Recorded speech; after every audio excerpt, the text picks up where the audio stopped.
How to remove bad videos on Facebook feed. Hi everyone, welcome back to our channel. This is Rose and I'll guide you to remove bad videos on Facebook feed. Without further ado, let's begin. Launch Facebook application on your device.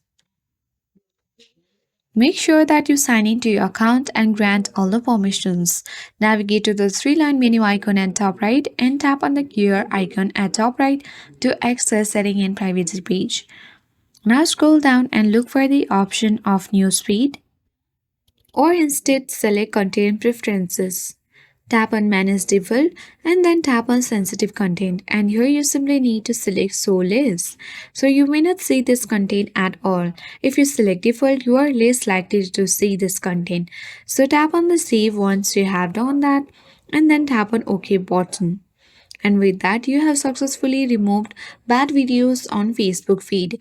I hope this guide was helpful. If it was, then do like, share, comment, and don't forget to subscribe.